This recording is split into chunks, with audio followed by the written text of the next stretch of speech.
Hello and welcome to BCR. Let's get your trading day started with the following financial news and market headlines. Following hawkish interest rate cuts by the ECB, the US dollar further declined.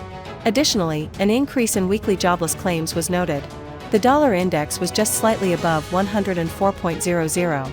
After the ISM published optimistic May services PMI, indicating a faster pace of expansion from the forecasted 50.8 and previous 49.4 to 53.8, the dollar index rebounded.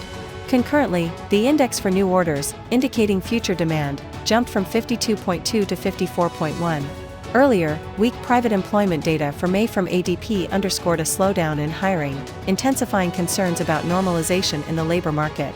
According to CME's FedWatch tool, the likelihood of a rate cut in September has risen from 47% a week ago to 65%.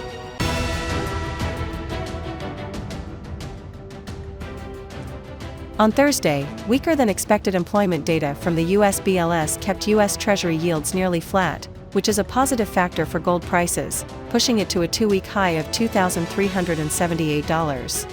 Gold traded at $2,375, up 0.54% after rebounding from the week's low of $2,320.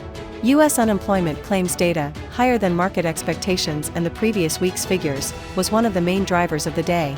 Additionally, the ECB's decision to cut rates led to a spike and then a retraction in U.S. Treasury yields.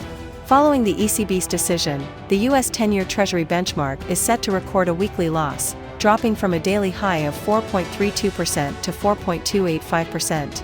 Meanwhile, the US dollar index fell by 0.12% to 104.14.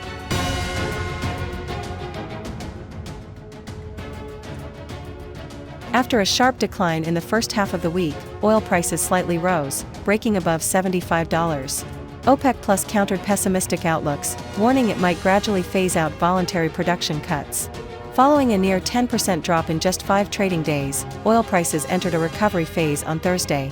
Prices plummeted after the OPEC Plus meeting did not take further steps to support prices around or near $80. Disappointment in the market was fueled by multiple central banks indicating that a rapid pace of deflation might not lead to an aggressive rate-cutting cycle. The recent sell-off prompted OPEC Plus to respond, stating it was prepared to take more measures to support prices if necessary. We hope you enjoyed today's market outlook. If you have any questions or topics you'd like us to cover, feel free to leave a comment below. Remember to join us tomorrow morning for the freshest news and